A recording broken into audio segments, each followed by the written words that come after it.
everyone, this is Jason. And Lorraine. And this is a Sow the Land podcast. And this is podcast number 17. That's right. Yeah. And in today's podcast, we're going to be talking about my health and kind of our health journey on this journey that we're on. This is actually the part 2 episode. And if you have not listened to part 1, I would suggest listening to part 1 before you listen to part 2. Because this is kind of just, and we're just kind of just telling our story of me having had cancer, and how that kind of changed our way of thinking and started us on this homesteading journey that we are currently on right now. So just as a recap from part 1, is to remind us where we left off. It was 2009 and we both had careers. We went to universities to get our careers, and we just lived a totally different lifestyle. And then suddenly Jason was diagnosed with Hodgkin's lymphoma, and that just really changed us. And that's where we kind of left off. We told the story of our journey going through chemo together, and just how little seeds were planted in our minds about food and living a healthy lifestyle, more intentional and healthy lifestyle, and how those seeds were planted, and what happened after chemo, with the story of how his doctor was just like, oh, just return back to living how you were living before cancer. And you know, Jason shared that, hey, that doesn't sit well with me. I don't think we can do that. And we shared that we both couldn't do that because our lives were changed forever. And we really started on this health journey. And that's where we kind of just left off on the last podcast. So it's 2011-ish, and we've had a baby. We bought our first home that had a small backyard. Well, it had a larger backyard for California. Yeah. We were very proud of our backyard. And we started like a little tiny garden, and you were running. Right. You were running for health. And at this point, I was 2 years remission. Yeah. So 2 years cancer free. And yeah, I fell in love with running and hiking, and we started being more active as a family, and started eating better, a lot better, and still on that journey of trying to figure out what's healthy, what's not healthy, and cutting bad stuff in our diet. And we started growing our own food in our backyard. I built some raised garden beds, and we started figuring out on how to grow food. But then, you know, when the doctor said, hey, just go back living how you were normally living, you know, just go back to your normal life. And I think at first, you know, it didn't seem right that was a good answer for us. But we kind of did try to go back to normal. You know, we kind of just living our life how we would normally live. And, you know, it's not like I didn't really want to talk about my cancer, but like, I don't know, I guess it never would come up, and I never would share that I had cancer, and you would never know that I had cancer. So in a way, it kind of did feel that way, like we're just kind of back to normal, and that didn't, you know, cancer never happened. And but I think after a couple years, I felt like I was getting sick again. You were still working in your office job. You worked in an office under artificial lighting, and you were there all day, and just sitting down all day. Yeah, in front of a computer all day. And I had this job for 16 years, doing the same thing over and over again every day. But yeah, I started feeling sick, and it wasn't. And I think at first we were not sure what was going on. I was having the same symptoms as I was when I got cancer. Right before you were diagnosed with Hodgkin's lymphoma. Yeah. You were having the same symptoms, and that was? I had skin rashes. Itchy skin. Yeah. It was mainly itchy skin. I think you had some night sweats in there too. Yeah. So it was just very familiar, and it started scaring us. Like, man, like, I think cancer is back. Right. I mean, because you were still visiting your oncologist. I'm not sure at the time how often, but you were getting checked to see if your cancer had come back. And so you still had your regular visits with them. And, but they were more spaced out because it was like 2 years in. Yeah. And so at the time we had Penelope, I think she was like 2 years old or 1 year old. Right.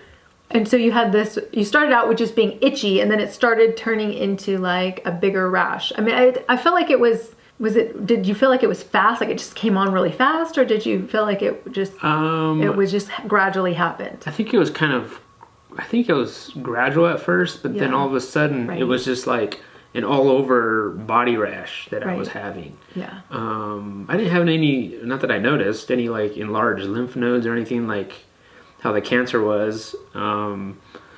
But it was a very much uncomfortable, fiery rash going on. Like just about my entire body.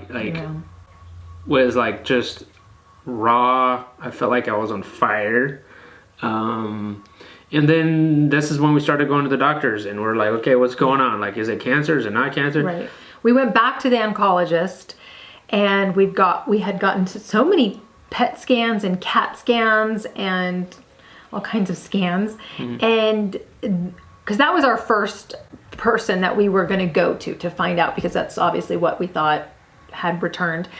And they said that it was not Hodgkin's lymphoma. No, they said it wasn't cancer. So they sent you somewhere else. They said, well, we don't know what it is, and we're just dealing with cancer, so it's not cancer. So you have to go to an allergist, right? Is that where they sent you? Yeah, well, it was just kind of going through the emotions, right? Like, if it's not oncologist problem, well then maybe it's your primary doctor. The primary doctor, maybe it's the dermatologist, maybe it's the allergist. Yeah. And then that's when it started us on this journey again of like, okay, what's going on? Right. Like, is it cancer? Is it not cancer? Like, what's going on with me? And I'm talking about, this is not just like a little rash here and there. It wasn't like, oh, I have a little patch of eczema. It was like full body rash. His skin was purple. It was peeling off of his whole body, and like to wear clothes, it hurt him to wear clothes. And you had to peel the clothes off. I had to peel the clothes off you I had to help you because they didn't come off. They were just like stuck with blood on you. And I remember you had to wear clothes. Like, I couldn't even sleep. Yeah, the sleeping and showers were the worst. I remember when you would come out of the showers, you would just be like, oh my gosh. I'm in so, like, I remember. I was on fire is what it was. You were in so much pain. Like, it was painful, too, because your skin was just so raw. And, and I remember we went down the list of doctors. By the way, I do have to make a disclaimer here. We are not anti-doctor. We're not, even though this story and the previous story kind of sounds like we've had some crazy experiences with doctors. We are not anti-doctor. We have a lot of family members and friends that are in the medical field, and we really appreciate their education and what they do. This just happens to be our story and the situations that have happened to us, our experience. So we are not, I'm just putting that out there, we're not anti-doctor. We have some really great doctors that we work with for our health and Penelope's health. It's just the past story. So we went down the line of who to see, and everyone kind of just passed us off. The oncologist passed us off to the primary, and the primary was like, I don't know what it is, go see an allergist. The allergist was like, I don't know what it is, go see a dermatologist. The dermatologist was like, I have no idea what it is.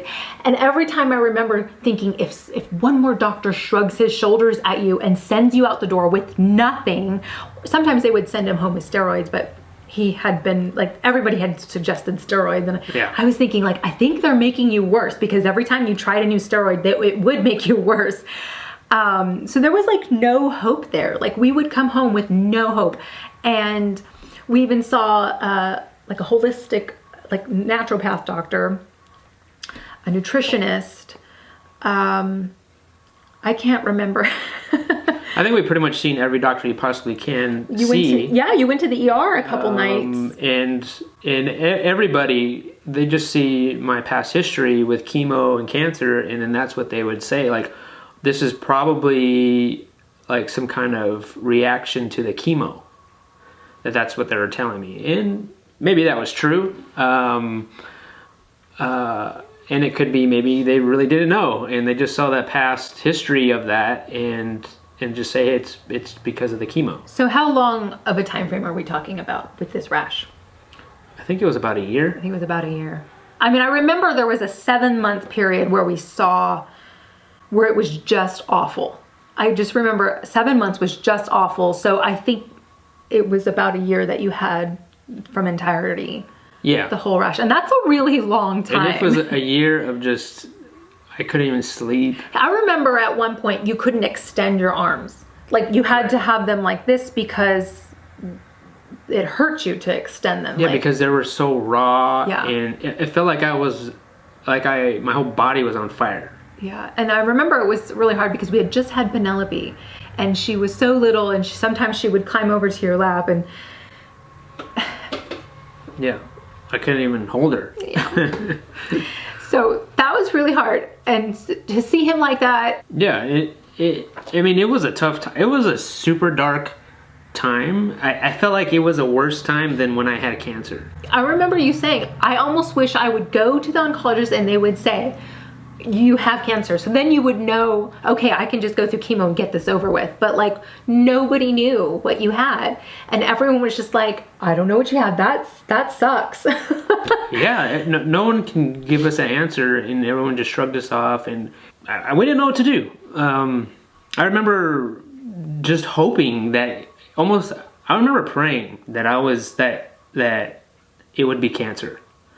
Because then at least we would know what it was, and we could take the steps to take care of it. So I was actually praying for cancer, which is crazy after I had just went through that.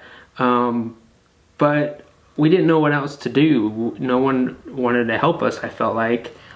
Well, we were seeing the holistic natural doctor, and she wanted to help us, but like we had already at that point, we're on a very, we were eating a healthy diet. And so everything that she recommended, she was like, you guys are already doing it. Yeah. Because we had purchased the Sally Fallon, goodness, what is that book called? Nourishing Traditions. Nourishing Traditions book by Sally Fallon. We were following the Weston A. Price diet. We even did the GAPS diet. We were seeing another doctor who was doing an elimination diet with you. So, I mean, like, I was thankful that there were some people who wanted to help us, but it just like we were already doing it and nothing was working. No. Nothing was working. And I mean, we went to the ER 2 times. Yeah. Just because we didn't know what else to do. And we thought, well, maybe somebody at the ER can see me and might know what's going on. But both times they really didn't know. There's nothing they could do. They just wanted to give me steroids or some kind of pill or something. And that didn't even work. We were at a loss what was going on. And one day I remember like, I think we need to start praying more. Yeah. I think that was the first time that we actually prayed as a family. Yeah. Because we didn't know what else to do. We're like, we just need to. So like from then on, like every breath was a prayer. Oh yes. Like I would still go to this. I was still going to work. And not every day, but no, yeah. but as much as I could. And I remember going in the restroom or on my lunch break or something like that, and I'd just be in there just praying. Like something, like give us something. Like either I was praying for cancer or I was praying for somebody to help us out here because we didn't no idea what to do. And I felt like almost I was deteriorating. Yes. Like I was just like slowly wilting away and I didn't know. Yes, he slept a lot. It was like he was going through chemo all over again, but I felt like it was harder because I had a little 2-year-old and I was like determined to make all of these meals by scratch. and healthy meals, and I was like determined we've got to heal him. And it was harder because we didn't know what you had. Like before it was like, okay, you had this and you go through the chemo and you're going to get better, but this was like nobody knew. Yeah, it was. We didn't know. Yeah, it was way worse than chemo. It was. Like I would rather have to go through chemo than going through this rash that I had. Yeah. Like unbelievably, yeah. So you slept a lot, and you know, you were always covered in ointments and steroids, and we were always trying some kind of a crazy elimination diet, and you were either starving or, you know, right, or trying something weird. But I remember, I mean, not to get too far off topic, but like I remember through all of this, and actually before all of this rash started happening to you, that's when we started talking about homesteading. Mm-hmm. We like we had a garden, like you said, we had a little backyard garden. Was it Valentine's Day? I had paid for a workshop at Primal Pastures to do butchering chickens. This was before the rash got like crazy out of hand. You know, so we started gardening and we started talking about like, wouldn't that be cool if we had more land? Wouldn't that be cool if like we could just sell our house and like go buy some land? You know, we had a lot of nights where we sat down and talked about this, and then eventually the rash took over and yeah, was consumed all of our thoughts. But and it was also like the rashes were happening, and we're like, well, what if it's like the area that we live in? What if it's the smog? What if it's, you know, we started thinking about like all these other things of what could it be? Like, what if I'm allergic to something, the pollution in the air? I don't know, but so yeah, that's when we're talking about like, hey, wouldn't it be cool if we can go raise some chickens somewhere? Right. Yeah. So I mean, like those seeds that were planted back when he had chemo, and we were, you know, looking into what are we eating and how we're living, those seeds were planted, and those seeds were starting to sprout, even though in the middle of our trials, those seeds were starting to grow and really kind of flourish. And we were talking about them and kind of sort of being active about it. I mean, you still had the body rash, but we still were dreaming together. You know, we still had hope. Yes. Of like, we can go live somewhere else, and we can go live somewhere that's healthy for you, and we could grow all of our own food that would be healthy for our whole family. Right. And and that's when we started slowly, I think, also started getting rid of stuff in our house. Yeah. I started thinking about more minimally and like because it didn't matter. Like nothing mattered. He was so sick. He was on, I mean, I call it the deathbed, but he was in bed so sick, and nothing mattered to me. I had boxes or storage bins full of designer clothing that I'd worked in the fashion industry. Some of them still had tags on them, and I would just pull them out seasonally to kind of just wear for the appropriate occasion.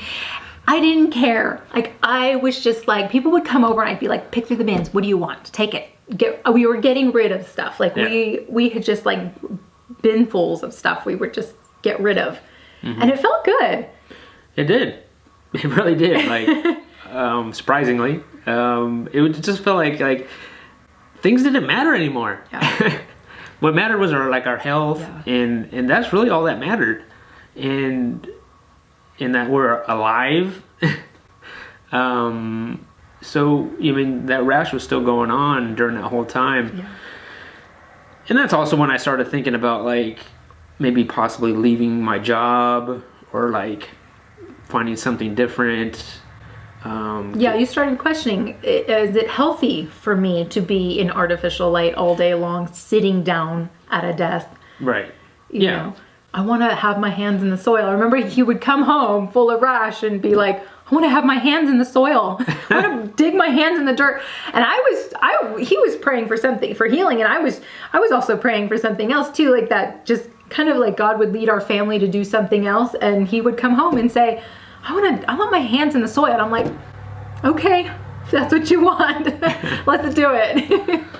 You know, after we started like really praying and like, you know, like we were praying like so much. I remember just driving to work praying, like I'm at work praying like so much that I remember, I think a few weeks later after that or so,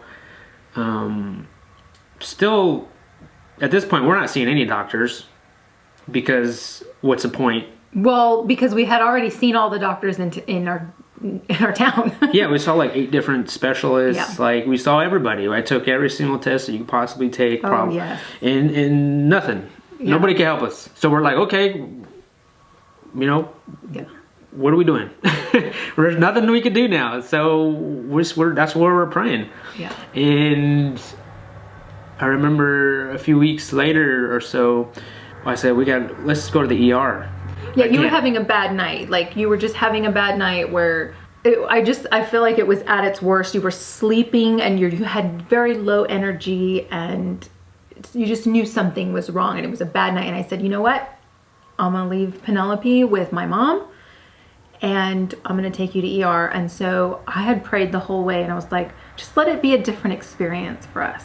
Because we had gone to ER already a couple times and everyone was just like, sorry, here's some steroids and go home. But this time we went to a different hospital. We did. We went to like a research hospital.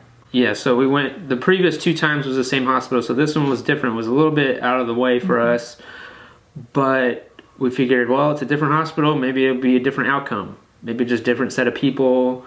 So we went there, we checked in, and when we checked in, you know, people see a skin rash and they think, you know, they say, oh, a dermatologist. So when we checked in, I remember the lady said, oh, there's a dermatologist in the ER today. She goes, and there's never a dermatologist in the ER. And we're just like, okay, whatever. Not another like dermatologist who specializes in Botox. I don't want to hear about it. Right. And so, you know, they go and see us and the dermatologist, as soon as he walks in the room, he's like, I know who can help you. Well, first, he starts treating Jason as like a burn victim. He's saying, like, if this kept on going, you could have died. Right. Because you were losing so many, I think it was called electrolytes through your skin.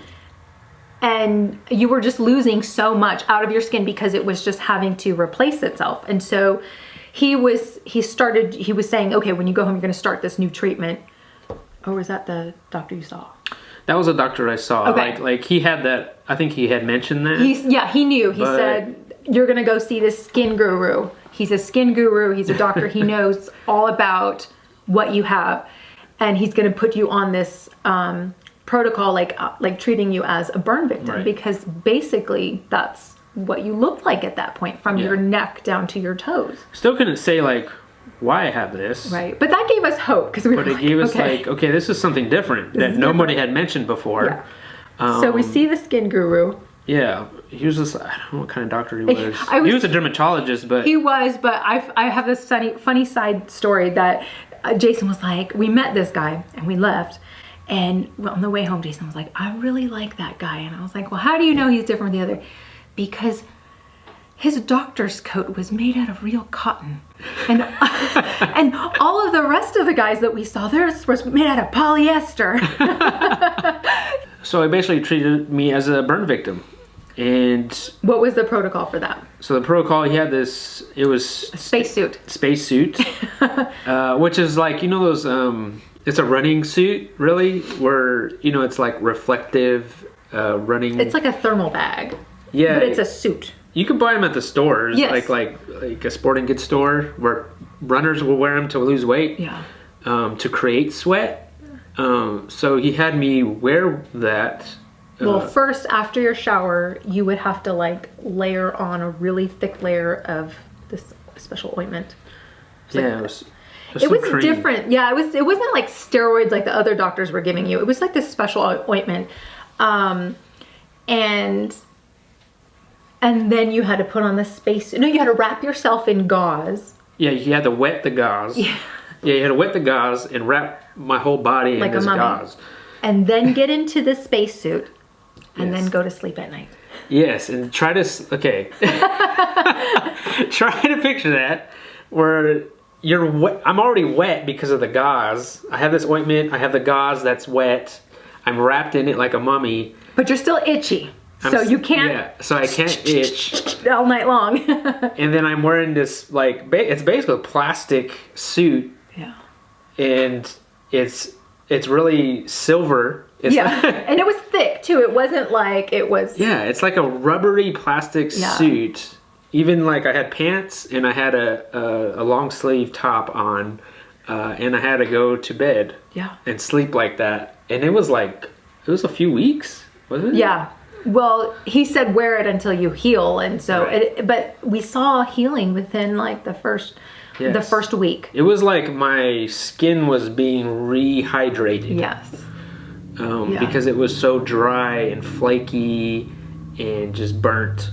Yeah. And he was treating me like a burn victim, I guess. And in the meantime, though, while you were doing that, he was like almost 100% certain that your lymphoma had manifested itself into the skin. He's like, I've seen this many times before, people who've had lymphoma, and it reoccurs in the skin. So we were like, okay, answers. At that point, it didn't even faze us that like you could possibly have cancer again. We were just like, answers, finally. Right. So he did a biopsy on you, and that just, what that is it just removes part of your skin, and then they take it into a lab, and it ended up being negative. And he was like, no, we're going to do another biopsy because I know exactly what it is. And you did another biopsy, and it was negative. But by the time the second biopsy, we had seen so much healing. He was like, okay, well, just keep on doing this protocol. And But I think through the whole process, cancer was still back of our minds. yeah. Like, what if it is going to be cancer? Yeah. Like, what if these are really just intense symptoms of cancer coming back? So that thought was in back of our minds, but this spacesuit that I was wearing was healing me.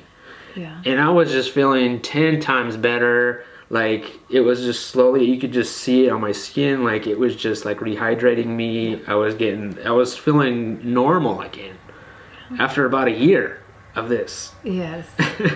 I mean, it was so crazy. It was relief. Yes. It was a relief. It was unbelievable. Yeah. And so at this time, we had already started getting rid of a bunch of stuff that didn't matter to us. So we were already kind of on a roll of getting rid of stuff. So we had started that conversation back up again about homesteading. Like, maybe could we do this? Like, you're starting to heal.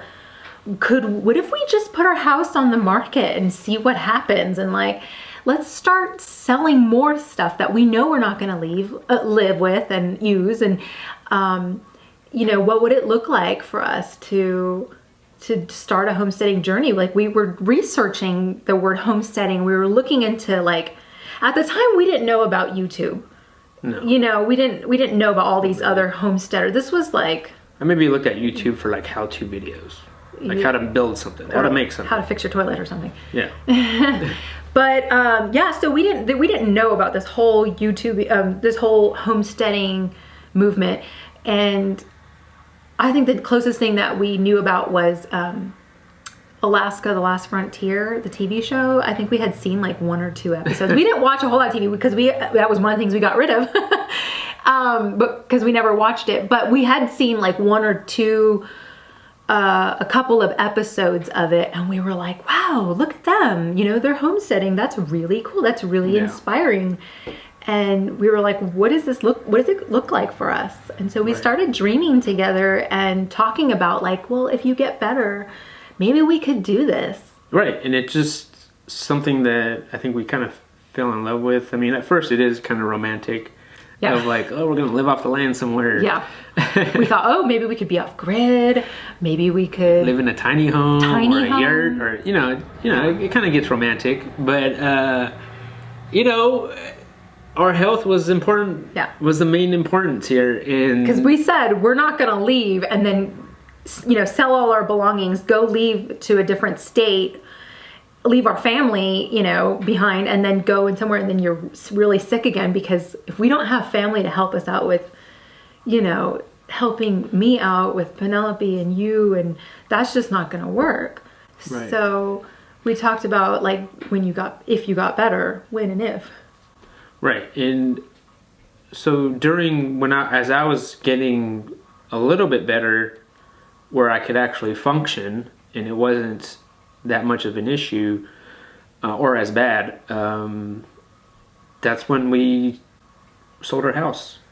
We did. That was our plan, was to sell the house, move in with your mom, because she was just there by herself in a bigger house, and so we were just going to move in with your mom and just kind of see what was going to happen to us. Yeah, and cancer still was in the back of our mind. Yes. Of like, what was this thing that I had or have that I still kind of had at the time, as the rashes. I still had it. It was still going on, but not as bad. The house and all the stuff that we had, it just wasn't important anymore. It wasn't. And we sold it. It was like, bye. Like, we didn't feel super emotionally attached to it. And we were like, wow, that was our first house that we ever bought. It was a cool one. Right. But we had this dream that we wanted more. We wanted it more than, just the same old lifestyle that we were living. Like, we wanted to follow this dream. Right. We just didn't know what that looked like yet. I was still having a little bit of issues here and there, but still, kind of cancer still was in the back of our minds. And we said we're going to live with mom for a year, and then we're going to see about looking at different areas, at different spots that we could possibly move to. Mm-hmm. We traveled a little bit. Yeah, we kind of went on vacations and kind of looked at different areas, and still continued to try to save some money. And I still had my office job. You were home. You didn't have your job anymore. Right. I was home because it was very important to me to take care of you and to cook nutritious meals and do all the things. Right. And then it was during that year, after looking at all these different places, we vacationed in North Carolina. We did. We were here for like a week or two, and then we really fell in love with it. We did. We really enjoyed the area. Of course, it was the furthest away you could possibly be from our family. I know, so which is scary. That's not what we wanted to do, but that's where it ended up being. And so I think it was like a few months after we had visited North Carolina, we're like, okay, what are we going to do? Are we going to move there? Or what are we going to do? We're just going to keep on talking about it. Because after we visited, we came home and we kept on talking about it. That's all we talked about, was like, wow, North Carolina, it was the growing season and the weather, and it was so beautiful. Everything was so green, and nobody has to worry about water and the drought, and the people there were really nice, and there was community there, and there's homeschooling, and we just kept talking about it, and everywhere we turned, we kept seeing little things about North Carolina. And so, like you said, we were like, okay, what are we gonna do? We're gonna keep on talking about it, or are we gonna Right, and it was just do something about it? It felt like there was this momentum that we just kept on talking about it, and it was just became this thing that it just kept on building speed. But still, the one thing that was holding us back was my health. I felt pretty good, after doing the spacesuit for some time, and so I ended up flying to North Carolina by myself and looking at a bunch of different properties, probably 12, 13 different properties in a few days. Mm-hmm. And I would just send you pictures and be like, hey, look at this one. I saw this one today, or what do you think about this one? And I was like, not the one with the mobile home. Not that one. It ended up being the mobile home one. Yeah, you came home and you were like, I think I found the right property for us. It will be the mobile. No. I was like, no, I can't live in a mobile. I'll live with I have no problem living with your mom, but I can't live in a mobile. I just can't do it. So, but we prayed about it and we talked about it together, and this was our dream, and this made sense. I mean, financially it made sense, and well, I don't know if ever financially it made sense. We were kind of risky. Yeah. But I mean, it was doable. It seemed doable. Yeah. And so, we ended up purchasing this property, and right. And then, well, before we purchased the property, there was a big decision to make, because we weren't sure if we should do it if you were still going to be diagnosed with cancer again. So I think we had like one more PET scan. We bought the property before. Oh, we did? Yeah. So we ended up buying the property, but still, like I said, there's that possibility that my cancer would be back, because that still was lingering in the back of our minds. Like, what if this thing is cancer? And what if this spacesuit thing that I wore was just kind of like a Band-Aid? Right. And then it's just going to happen again. It's going to come back. And so after I came home, we got the property. 6 months. We didn't move to North Carolina until about 6 months after we had bought the property. So during that time was when we were trying to get everything in order to make the move. Where I had to, my plan was just I'm going to quit my job. Right. With no job when we moved here, and that was just the plan. And also another plan was we need to know if this is cancer or not. Like, we need to do another PET scan, CAT scan, blood work, and all that stuff to really see, like, okay, do I have cancer or not? Are you healed or not? And so I remember, what was it, a month before we actually moved here? Maybe a month or two? Yeah. It was a month or two before we were planning on actually making the move to North Carolina, where I did a PET scan, and we were going to go to, every time you do any kind of test, it's always like a week or two before you hear the results. Mm-hmm. I mean, that's like incredibly patient. That's torture. It's so much torture. But at that time, we had gone through it all.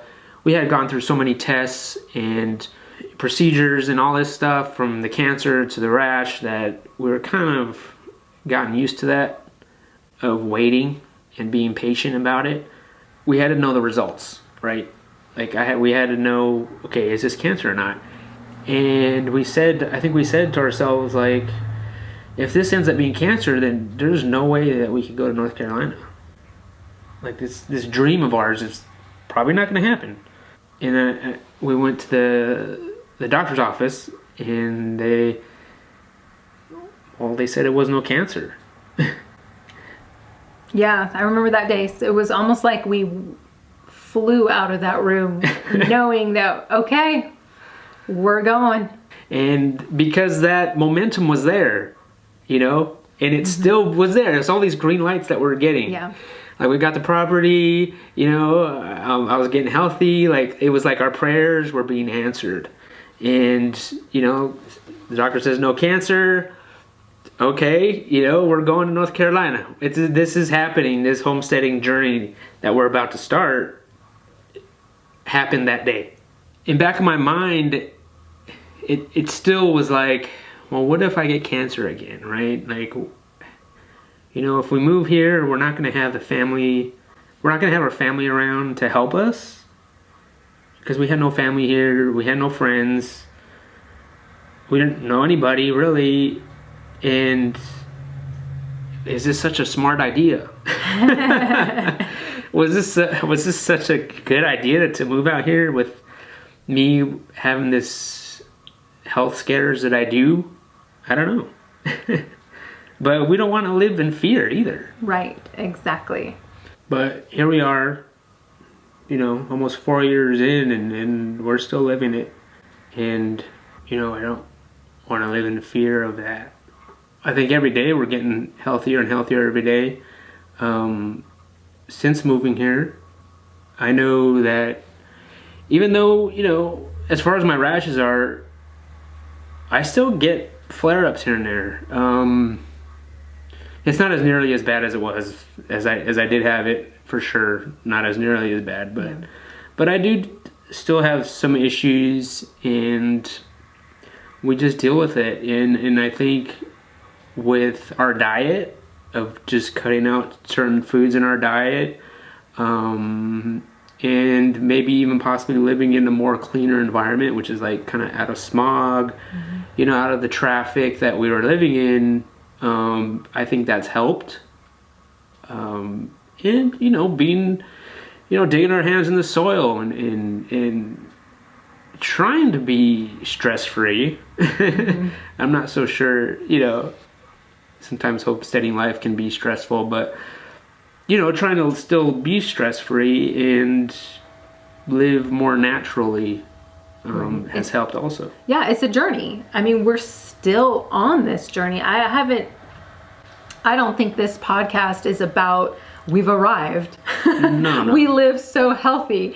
It's a journey every single day. With every morning you wake up and you have choices in front of you, and you can either choose healthy choices or you can either choose not so healthy choices for yourself. And it's a journey every day. We wake up and we're trying to make the best choices for our health and for our family. And, we're still on this journey together. Yeah, and at a certain point, I think at first for us too, it was like, you eat healthy for during the week, and then on the weekend you're like, well, I ate good for 5 days. I could have a cheat day on a Saturday or a Sunday, and it'll be okay. But then for us it became like, no, there's no cheat days. Like, this is just a way of living now.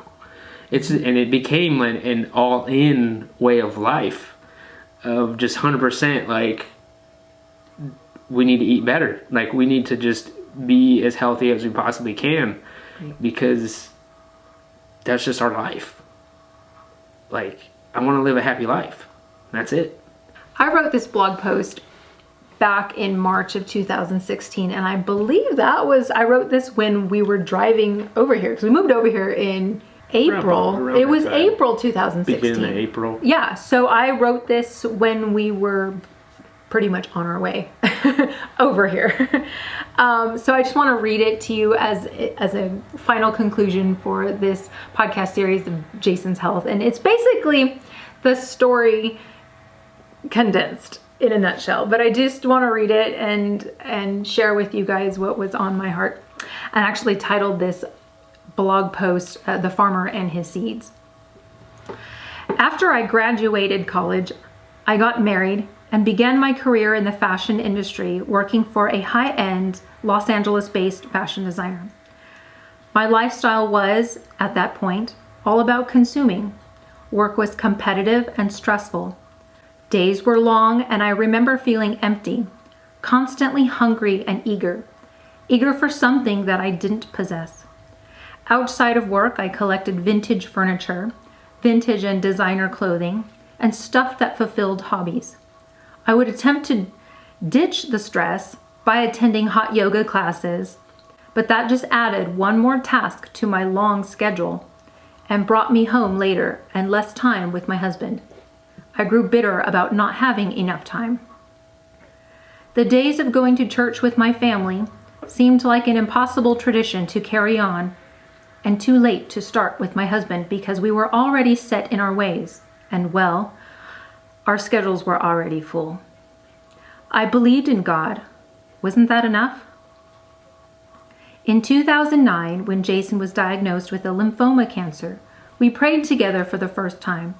But when Jason became in remission, we returned back to our busy lives as normal.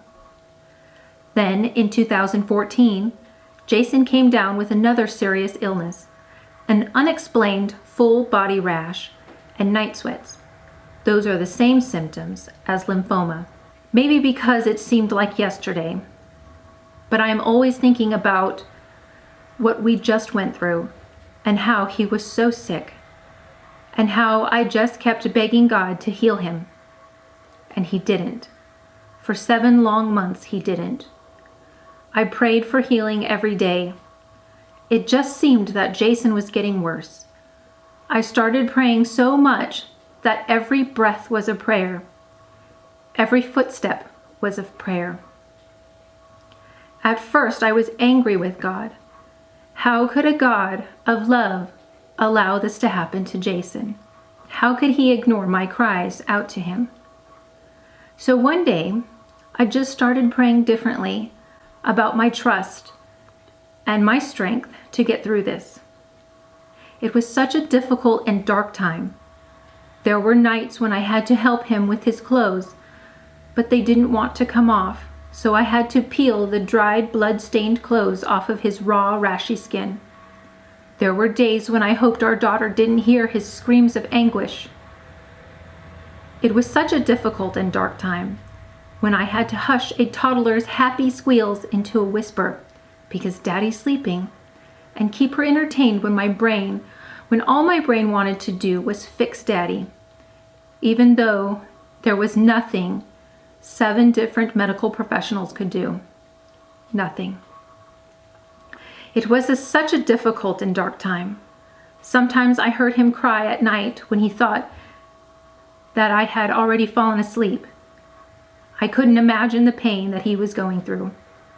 I just wanted to lay my head on his chest and listen to his heartbeat, but I couldn't. I couldn't even touch him. Then I would lay in bed at night and cry too, but not because I was tired, not because I was scared, even though I was all those things. I cried for him. I missed his funny ways. I missed him and the times we had together, not the stuff I was surrounded with. I wondered if this life would always be like this for us, if this was the new normal. I prayed and asked God if he wasn't answering my prayers of healing because he was going to take him from me. I begged him not to. It was such a difficult and dark time. Lots of tears and crying from both of us, but I couldn't even hug him when he cried because his purple skin was peeling and bleeding all over. So sometimes I just hugged his head and I prayed out loud over him for healing and for strength and to get through this. It was such a difficult and dark time. I felt alone as a wife and as a mother. There were family members offering to help, but I still felt like a single mom taking care of 2 infants in need. I couldn't see past the illness. It was bigger and darker than my eyes could see. How long had he been sick? Days? Months? It felt like years. What I couldn't see was that we were changing. We were breaking. Our soils were being prepared, like the way a farmer first breaks the ground, rips out the weeds, clears out a path, and turns the hard ground into soft soil. Because you see, the old dirt wouldn't have been ready to receive what was to be planted. It was during these difficult and dark times was when I learned I was weak in my faith. I had doubted God and his plans for us. It was during these difficult and dark times was when I felt the comfort and closeness of God in my heart because I allowed God to meet me in my darkness. Because I was reading scripture, praying throughout the day, and earnestly seeking him. It was during such difficult and dark times was when I learned how to pray. I stopped praying for what I wanted, which was immediate healing. I started praying that God would give us strength to endure this painful and dark season. I started praying for the grace to benefit from it and the willingness to let God use it however he sees fit in order to bring glory to his perfect kingdom, and the courage to tell others how God worked in our lives. Jason still isn't completely healed, but he is alive, and we are changed because of our journey. I left my career in the fashion industry shortly after Jason went through cancer, chemo, then remission. Little did I know that just within a short time, this prideful girl would willingly strip down to nothing and surrender my belongings, my career, my car, my big beautiful home, my designer clothes, my time, and my heart, to have a real relationship with Christ. Since this illness, Jason and I have sold most of our belongings and are in the middle of moving across the country to find land and build a homestead and live with less and live simply. This isn't a story of how we became farmers, but how God has worked in our lives, how our faith has been made stronger. Our hearts have been prepared, seeds planted, and now as a married couple, it is up to us to keep our roots in Jesus and bear fruit for others to see God in our lives. It's up to us to use our story of how we grew our faith to share with others. All right, so that concludes today's podcast. We hope you've enjoyed this story, this 2-part story, and that we hope that you find it encouraging and lifts your spirits if you're going through a difficult and dark time. But yeah, we appreciate you guys listening and watching. And we'll see you guys next time.